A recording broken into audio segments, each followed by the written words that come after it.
Allah berfirman surat Al-Qamar ayat 10. Wada'a rabbahu anni maghlubun fantasir. Maka dia mengadu kepada Tuhannya bahwasanya aku ini adalah orang yang dikalahkan. Oleh sebab itu tolonglah aku. Lamma dhaqa Nuhun biqaumihi wa dhaqu bihi iltaja'a ila khaliqihi wa qala laqad ghulibat ala amri wa qallat hilati wa intaha dawri fit tablighi wal inzar wa baqiya amruka wa qada'uka fi ha'ula'il kafaratil fajara fantakim minhum bi'adabik wattasir li dinika wa rasulik. Allah subhanahu wa ta'ala mengisahkan Nuh alaihissalam setelah dia berdakwah selama 950 tahun yang tidak mengenal lelah, tidak mengenal bosan, dan selalu gigih mengajak umat manusia supaya menyembah kepada Allah Subhanahu wa ta'ala. Akan tetapi ajakan Nuh ditolak. Bahkan Nuh tidak lagi diberi kesempatan untuk berdakwah. Dia diancam akan dibunuh. Lalu Nabi Nuh alaihissalam berkeluh kesah kepada Allah Subhanahu wa ta'ala. Fada'a rabbahu anni maghlubun fantasir. Maka dia mengadu kepada Tuhannya bahwasanya aku ini adalah orang yang dikalahkan. Oleh sebab itu tolonglah aku. Nuh alaihissalam dia berdoa kepada Allah karena dia sudah tidak berdaya atas kaumnya. Seruan Nabi Nuh alaihissalam tidak didengar. Ajakan Nabi Nuh sudah ditolak. Dan kaum Nuh juga, mereka sudah putus asa kepada Nabi Nuh alaihissalam. Mereka sudah tidak ada pilihan lagi kecuali Nuh ini harus dibunuh, harus dihabisi. Jadi mereka juga putus asa kepada Nabi Nuh. Lalu Nabi Nuh alaihissalam berlindung kepada Allah Subhanahu wa ta'ala. Dialah pencipta, dialah pemilik segala urusan. Sambil berdoa, ya Allah, urusanku telah dikalahkan. Maksudnya ajakan beliau sudah ditolak, ditentang. Lanjut doa itu, upayaku telah terdesak. Aku tidak lagi diberi peluang untuk berdakwah. Maka sekarang yang berlaku hanya ketentuanmu kepada orang-orang kafir lagi fajir. Timpakanlah untuk mereka siksaanmu. Dan tolonglah agamamu serta Rasulmu. Itulah doa Nabi Nuh alaihissalam.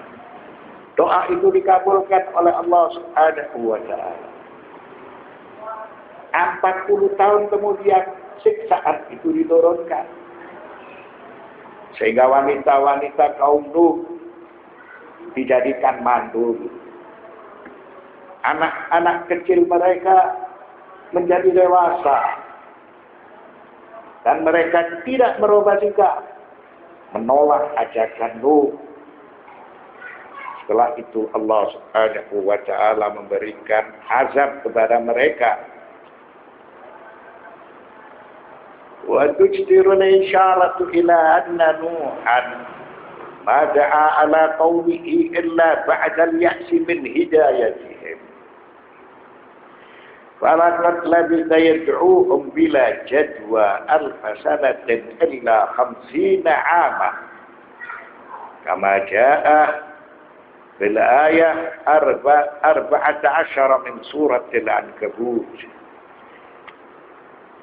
Dan sebagai isyarat bahwa Nabi Nuh alaihissalam tidak mendoakan kepada kaumnya supaya ditimpa dengan azab kecuali setelah beliau alaihissalam putus asa. Bisa Anda bayangkan seorang Nabi, seorang ulul azmi putus asa. Lalu dia berdoa. Tidak ada pilihan lain bagi mereka kecuali harus diberi siksaan yang pedih. Wala yalidu illa fajiran kafara. Mereka ini tidak beranak kecuali menjadi orang-orang yang fajir, menjadi orang-orang yang kafir. Setelah Nabi Nuh alaihissalam putus asa untuk memberi petunjuk kepada mereka,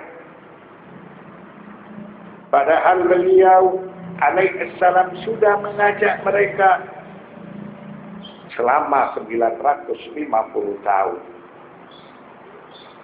Tidak mengenal jenuh, tidak mengenal bosan, tidak mengenal lelah. Siang dan malam dia berdakwah. Baik secara terang-terangan ataupun tidak secara terang-terangan.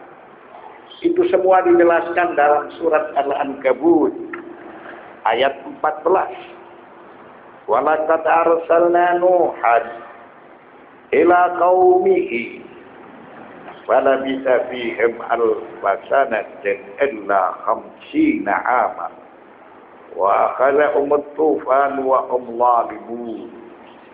Dan sebenarnya setelah kami telah mengutus Nuh kepada kaumnya. Nuh alaihissalam diutus oleh Allah subhanahu wa ta'ala ketika itu berusia 40 tahun. Dan sebenarnya kami telah mengutus Nuh kepada kaumnya. Beliau berusia 40 tahun diutus oleh Allah subhanahu wa ta'ala. Maka ia tinggal di antara mereka 1000 tahun kurang 50 tahun. Untuk melangsungkan dakwanya, Nabi Nuh tidak mengenal lelah, tidak mengenal bosan. Secara terang-terangan dan secara tidak terang-terangan. Nuh alaihissalam tinggal di antara mereka selama 1000 tahun kurang 50 tahun. Maka mereka setelah itu ditimpa banjir besar. Dan mereka adalah orang-orang yang zalim. Mengapa? Karena mereka menentukan sikap menolak, sikap menentang. Dan mereka memilih kekufuran. Dalam waktu yang sama mereka bisa menjadi orang-orang yang beriman. Akan tetapi mereka dengan sengaja memilih kekufuran. Lalu Allah subhanahu wa ta'ala menyiksa kepada mereka